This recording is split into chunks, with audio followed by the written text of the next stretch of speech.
जम्मू कश्मीर में unlabelled food products को completely ban कर दिया गया है। जी नाज़रीन, मैं आपको बता दूं, रोटन मीट रोज चलता आ रहा है और न सिर्फ रोटन मीट, उसके बाद देखा गया कि जितने भी पैक्ड आइटम्स हैं उन पे भी कड़ी नज़र रखी गई, फ्रोज़न फूड पे कड़ी नज़र रखी गई और कुल मिला के अभी तक वादी कश्मीर में 60 क्विंटल तक मटन को जब्त किया गया है। अब इस सब के चलते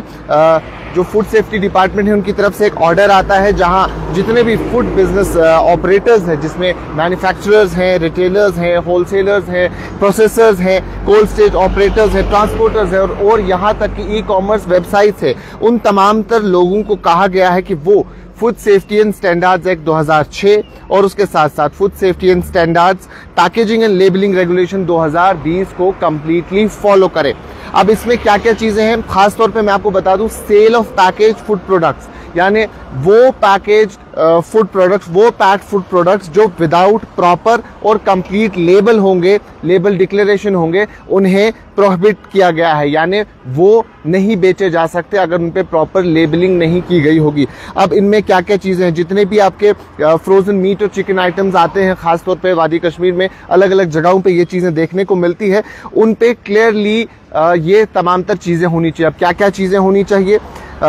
फूड प्रोडक्ट का नाम होना चाहिए, क्या क्या इंग्रेडिएंट्स इसमें इस्तेमाल किए गए हैं वो तमाम तर इंग्रेडिएंट्स होने चाहिए। अगर ये नॉन वेज चीज़ है, अगर ये पैक्ड आइटम नॉन वेज है तो उसमें नॉन वेजिटेरियन स्टेटस लिखा होना चाहिए और साथ ही साथ उसपे जो प्रिस्क्राइब्ड सिंबल है, जो एक ग्रीन कलर का डॉट आता है, वो भी उस पर होना चाहिए। डेट ऑफ मैन्युफैक्चर, पैकेजिंग और एक्सपायरी इस पर मेंशन की गई होनी चाहिए। स्टोरेज कंडीशन इस पर मेंशन की गई होनी चाहिए, किस कंडीशन में इसे स्टोर किया गया है, और उसके साथ साथ नाम और कंप्लीट एड्रेस मैन्युफैक्चरर का, पैकर का या इंपोर्टर का, और उसके साथ साथ FSSAI की लाइसेंस नंबर भी इस पे होना चाहिए। तो ये तमाम तर डिटेल्स होनी चाहिए। अगर ये डिटेल्स नहीं होगी, उस प्रोडक्ट को कंप्लीटली प्रोहिबिट किया गया है, उस प्रोडक्ट को कंप्लीटली बैन किया गया है। अभी तक कुल मिला के 60 क्विंटल रॉटन मटन सीज किया गया वादी कश्मीर में। शुरुआत ये श्रीनगर के आउटस्कर्ट्स में हुई थी, जकुरा इलाके में, जहां 12 क्विंटल मटन को सीज किया गया था और अभी तक कुल मिला के 60 क्विंटल को सीज किया गया है। अब अगर ये हलाल प्रोडक्ट में भी का भी इस पर जिक्र किया गया है कि अगर ये हलाल प्रोडक्ट हो तो उस पर हलाल सर्टिफाइड लिखा होना चाहिए और जितने भी FSSAI के सेफ्टी, हाइजीन और लेबलिंग रिक्वायरमेंट्स है वो तमाम तर उस पर होने चाहिए। अब अगर कोई शख्स ये चीज़ नहीं करता है तो ये department food safety standards act 2006 के तहत उन पे कार्रवाई कर सकते हैं। अब इनको क्या क्या चीज़ें इसमें मिलती है, ये monetary penalties up to 5 lakh rupees कर सकते हैं अगर सब स्टैंडर्ड प्रोडक्ट बेचेंगे, 3 लाख रुपए अगर मिस ब्रांडेड प्रोडक्ट्स बेचे जाएंगे, और उसके साथ साथ अगर मिसिंग लेबल होगी तो 1 लाख रुपए का इन पे फाइन लग सकता है अंडर सेक्शन 56, और उसके साथ साथ 2 लाख रुपए जुर्माना हो सकता है अगर FSSAI की रजिस्ट्रेशन नहीं होगी, और 10 लाख रुपए का जुर्माना हो सकता है अगर आपके पास FSSAI की लाइसेंस नहीं होगी। तो अगर आप ये रूल्स, ये रेगुलेशंस को फॉलो नहीं करते हैं तो आप 10 लाख रुपए तक का आपका जुर्माना हो सकता है अगर आपके पास लाइसेंस नहीं है, और अगर आप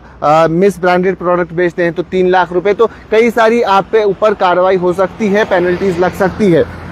और उसके साथ साथ ऑफेंसेस में क्या क्या और चीजें आती है, अगर आप अनसेफ फूड बेचते हैं तो आप पनिशेबल है, यानी अगर कोई भी शख्स ऐसा फूड आइटम बेचता है जो अनसेफ है, जो पब्लिक हेल्थ के लिए ठीक नहीं है, तो उनको, उस शख्स को 6 साल की सजा हो सकती है और साथ ही साथ 5 लाख रुपए का जुर्माना भी हो सकता है। तो फिलहाल जितने भी अनलेबल्ड प्रोडक्ट्स हैं उन्हें प्रोहिबिट किया गया है। जो जो चीज़ें मैंने इसमें बताई वो उस ऑर्डर में भी मेंशन है, ये तमाम तर चीज़ें आपके प्रोडक्ट्स में लिखी होनी चाहिए। तो और अगर आप अनसेफ प्रोडक्ट बेचते हैं, जो चीज़ें लोगों की सेहत के लिए ठीक नहीं है, तो 6 साल की सजा और 5 लाख का जुर्माना किया जा सकता है। अभी के लिए इतना ही, बाकी तमाम मजीद मालूमात के लिए आप बने रहें कश्मीर लाइव के साथ।